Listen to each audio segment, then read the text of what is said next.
Hi hello నమస్తే welcome to my channel Siri and Ram vlogs. ఇదైతే Kashi day 2 trip అనమాట. Day 2 కాశీలో ఎలా గడిచింది, మేము ఎక్కడెక్కడ ఏ టెంపుల్స్ విజిట్ చేసాము అనేది లాంగ్ వీడియో. సో ఇక్కడైతే ఫస్ట్ మేము ఎర్లీ మార్నింగ్ లేచి అందరం కూడా రెడీ అయిపోయి దర్శనాలకు అయితే స్టార్ట్ అయిపోయాము. 7 o'clockకి స్టార్ట్ చేసామన్నమాట. ఫస్ట్ అయితే మేము 17వ శక్తిపీఠమైన శ్రీ కాశీ విశాలాక్షి అమ్మవారిని అయితే దర్శనం చేసుకున్నాము. సో అక్కడికి వెళ్ళి దర్శనానికి వెళ్ళిన తర్వాత ఒక 15 to 20 minutesలో మా దర్శనం అయితే అంతా కూడా అయిపోయింది.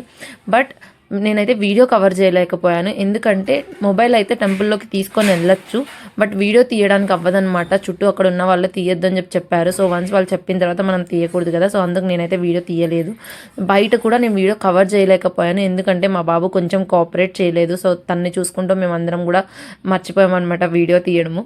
సో అక్కడైతే దర్శనం చేసుకొని ఆ వెంటనే మేమైతే కాశీ యొక్క గ్రామ దేవత అయిన శ్రీ వారాహి అమ్మవారిని దర్శనం చేసుకోవడానికి అయితే వచ్చేసాము. ఇక్కడ ఏంటంటే ఎర్లీ మార్నింగ్ 7 to 9:30 మాత్రమే దర్శనం ఉంటుంది. ఆ తర్వాత అయితే క్లోజ్ చేసేస్తారు, ఎందుకంటే కాశీ యొక్క గ్రామ దేవత కాబట్టి అమ్మవారు నైట్ అంతా కూడా కాశీని కాపుగాస్తూ ఉంటుందన్నమాట. సో అమ్మవారు కూడా కాసేపు సేద తీరాలి కదా, సో అందుకు మార్నింగ్ 9:30 వరకు మాత్రమే దర్శనం ఉంచి ఆ తర్వాత అయితే క్లోజ్ చేసేస్తారు.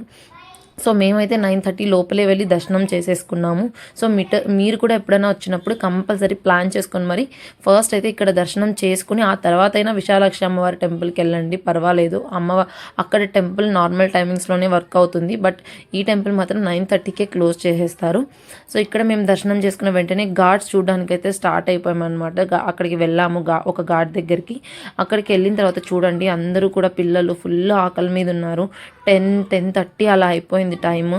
బట్ ఏంటంటే మేము ఈ ట్రిప్ మొత్తం కూడా మార్నింగ్ టిఫిన్ స్కిప్ చేయాల్సి వచ్చింది, ఎందుకంటే ఇంకా టిఫిన్ తింటూ ఉంటే అన్నీ కవర్ చేయలేమేమో అనేసి పిల్లలకి కూడా స్నాక్స్ జ్యూసెస్ ఇలానే కవర్ చేసుకుంటూ వచ్చాము. బట్ మనం ఇంత దూరం వచ్చింది అన్నీ చూడడానికే కదండి, సో ఒక్కటి చూడకుండా వెళ్ళిపోయినా కూడా మనసుకు బాధగా అనిపిస్తుంది. సో అందుకే మేమైతే మార్నింగ్ జస్ట్ ఫ్రూట్స్తో జ్యూసెస్తో మేనేజ్ చేస్తూ మా ట్రిప్ అయితే హ్యాపీగా చేసేసాం. సో ఇక్కడైతే మేము బోట్ అయితే తీసుకోవడానికి మాట్లాడుతున్నారనమాట. సో పర్ పర్సన్ అయితే కొంచెం ఎక్కువే అడిగారు, మాకు కొంచెం ఎక్కువ అనిపించింది. సో ఆయన తర్వాత అడిగాడు మా ఆయన, కొంచెం అడిగిన తర్వాత ఒక పర్సన్కి 300 అయితే ఒప్పుకున్నారనమాట. దట్టు మేము ఒక సపరేట్ బోట్ తీసుకున్నాము మా ఫ్యామిలీకి మాత్రమే. మళ్ళీ వాళ్ళు చెప్పారు షేరింగ్ అయితే ఇంకా కొంచెం తక్కువ అవుతుందని, బట్ మేమైతే మా ఫ్యామిలీ మాత్రమే, కొంచెం ప్రైవసీ ఉంటుంది, బాగా చూడొచ్చు, హ్యాపీగా ఎంజాయ్ చేయొచ్చు అనే ఇదితో మేమైతే సపరేట్ బోట్ తీసుకున్నాం. చూడండి ఫుల్ ఎండ అనమాట. సో పైన అలా కవరింగ్ ఉన్న బోటే తీసుకోవాలి అని అనుకున్నాం, బట్ కొంచెం ఎండ అయినా వాటర్లోకి వెళ్ళిన తర్వాత కూల్గా ఉంటుంది. సో ఇలా బోట్లో అయితే ఇంకా మంచిగా వ్యూ కనిపిస్తుంది అని అనిపించింది మాకు. సో అందుకనే మేము నార్మల్ బోటే తీసుకున్నాము. సో అందరం చూడండి, అందరం కూడా స్టార్ట్ అయిపోయాం బోటింగ్కి వెళ్తూ ఉన్నాము. నేనైతే కొంచెం భయం అనిపించినా కూడా కొంచెం ఎడ్జ్కి వెళ్ళే కూర్చున్నాను అనమాట, బికాజ్ అక్కడ కూర్చొని వ్యూ చూస్తుంటే నిజంగా ఇంకా కాసేపు అలా చూస్తూ ఉండాలి అని అనిపించింది. సో అలా చూస్తూ ఉన్నాను కాసేపు అయితే. అందరం బోట్ ఎక్కిన వెంటనే అందరూ మొబైల్స్ పట్టేసుకున్నాం.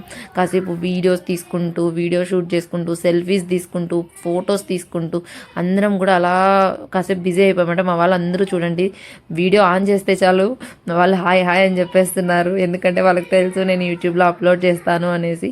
సో అందరూ కూడా హాయ్ చెప్తున్నారు. చూడండి ఘాట్స్ ఒక వ్యూ ఒక్కసారి హ్యాపీగా అలా అబ్జర్వ్ చేయండి, ఎంత బాగుంటుందో.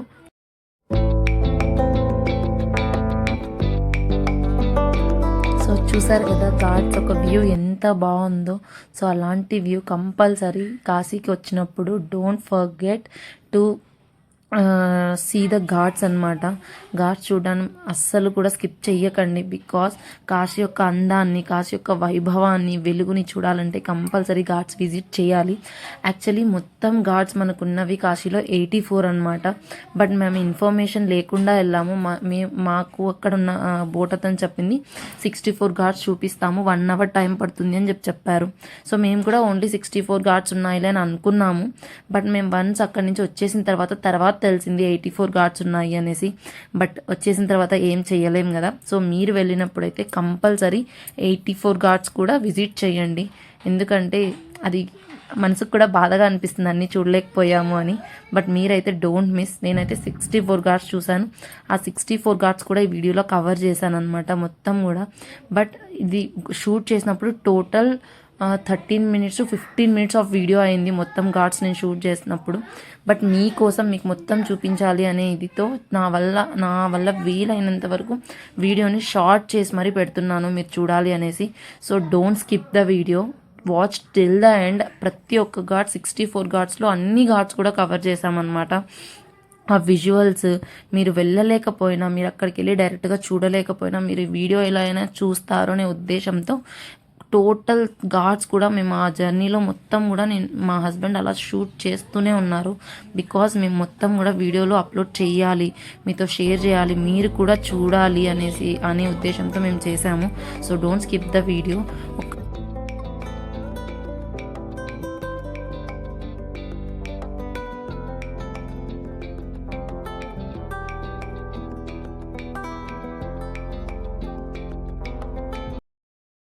కాశీ గంగా నది తీరాన ఉన్న 84 ఘాట్లకు ప్రసిద్ధి చెందింది.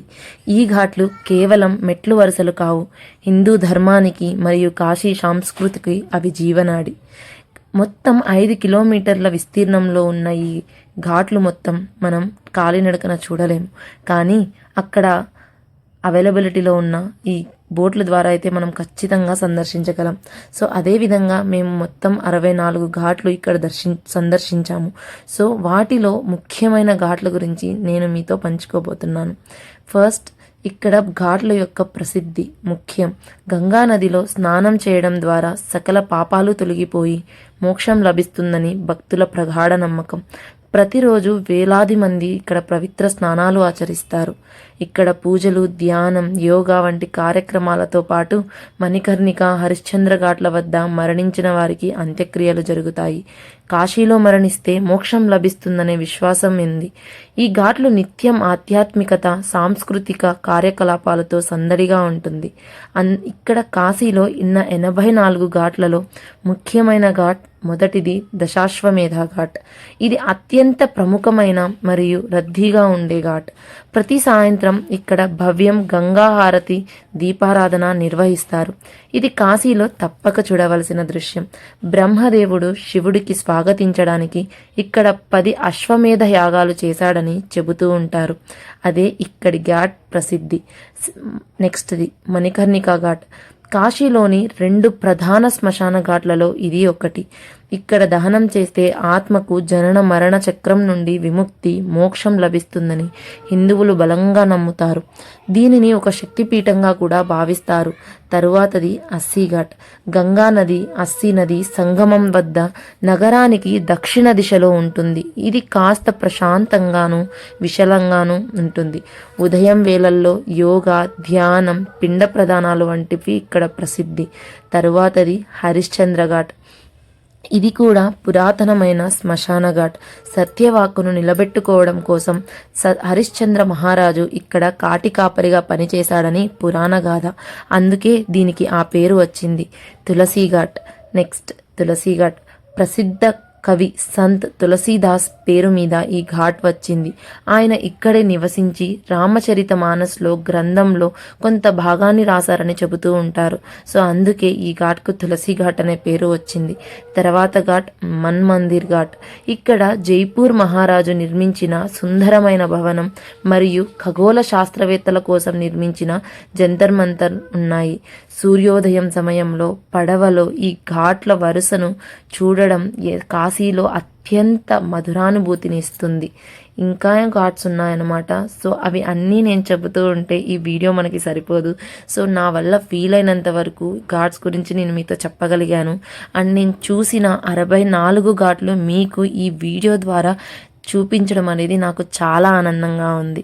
సో ఈ ఘాట్లు చూసిన తర్వాత మా వాళ్ళైతే వెళ్ళి పిండ ప్రదానం కూడా చేశారు. ఎందుకు అంటే ఇక్కడ పిండ ప్రదానం చేయడం అనేది ఎంతో మంచిది. మన పితృదేవతలకు, వాళ్ళ ఆత్మలకు శాంతి కలుగుతుంది. సో మేము ఇంత దూరం వచ్చిన తర్వాత మా పితృదేవతలకి పిండ ప్రదానం చేయకుండా ఉంటామా? సో మా హస్బెండ్ అండ్ మా అన్న ఎవరైతే ఉన్నారో మా ఆడపడుచు వాళ్ళ హస్బెండ్, వాళ్ళు ఇద్దరు కూడా పిండ ప్రదానం చేశారు. సో ఈ విధంగా అయితే మా కాశీ యాత్ర అనేది అయిపోయింది. సో ఇక్కడ నుంచి మేము నెక్స్ట్ డే ప్రయాగ్రాజ్కి అయితే వెళ్ళాము.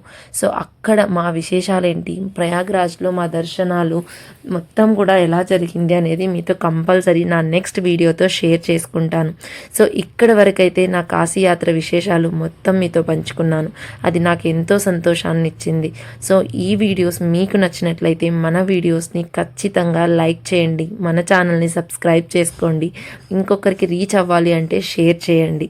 ఇవన్నీ కూడా మీతో ఎందుకు షేర్ చేసుకుంటున్నాను అంటే మీరు నెక్స్ట్ టైం వెళ్ళినప్పుడు నేను ఫేస్ చేసిన ఏవైనా మీకు హెల్ప్ అవుతాయి. నేను ఫేస్ చేసిన ఇష్యూస్ మీతో చెప్పడం వల్ల మీరు వాటిని టేక్ కేర్ చేస్తారు, మీరు హ్యాపీగా అన్నీ విజిట్ చేసుకొని వస్తారు అనే ఉద్దేశంతో నేను చెప్తున్నాను. So next one more thing ఏంటంటే నేను మర్చిపోయిన నా ప్రీవియస్ వీడియోస్లో చెప్పడం, కాశీలో స్ట్రీట్స్లో నడుస్తున్నప్పుడు చిన్నపిల్లలు కానీ పెద్దవాళ్ళు కానీ స్లిప్పర్స్ లేకుండా అస్సలు నడవకండి. ఎందుకంటే అక్కడ ఈ వైర్స్ అయితే ఏవైతే ఉన్నాయో నేను చాలా చోట్ల గమనించాను, కింద కల్లా పడి ఉన్నాయన్నమాట. సో పొరపాటున పిల్లలు కానీ మీరు కానీ కాళ్ళు పెడితే కరెంట్ షాక్ కొట్టే అవకాశం ఉంది. సో దాన్ని అవాయిడ్ చేయడానికి మీరు కంపల్సరీ చెప్పలైతే వేసుకొనే వెళ్ళండి. గుడి బయట వదిలేసి దర్శనాలకి వెళ్ళండి, ఏం ప్రాబ్లం లేదు. సో ఇది కూడా మీతో షేర్ చేసుకోవాలి అని అనుకున్నాను. నేను మర్చిపోయాను నా ప్రీవియస్ వీడియోస్లో, అందుకు ఇక్కడ చెప్తున్నాను. So that's all for this long video. Thank you so much who are supporting our channel. So మీ ఎవరికైతే మన వీడియోస్ మన ఛానల్ని సపోర్ట్ చేస్తున్నారో అందరికీ థ్యాంక్ యూ సో మచ్. ఇంతవరకు ఎవరైనా మన ఛానల్ని లైక్ చేయకపోయినా సబ్స్క్రైబ్ చేసుకోకపోయినా వెంటనే మన ఛానల్ని సబ్స్క్రైబ్ చేసుకోండి. ఇలాంటి మరెన్నో వీడియోస్ మీకోసం నేను ఖచ్చితంగా చేస్తాను. నా జర్నీని మీతో పంచుకుంటాను. నేను ఎక్కడ ఏం చేస్తున్నానో నా లైఫ్ జర్నీ అంటే అని కూడా మీతో షేర్ చేస్తాను ముందు. సో ఇక్కడి వరకైతే మన కాశీయాత్ర ముగిసింది. ఎన్నో అనుభవాలతో, ఎన్నో అనుభూతులతో, ఎన్నో మెమరీస్తో కాశీయాత్రను సంతోషంగా మేము మా ఫ్యామిలీతో, మా కుటుంబంతో జరుపుకున్నాం. Thank you so much for watching our video. Will see in next video. Until then take care. Bye bye.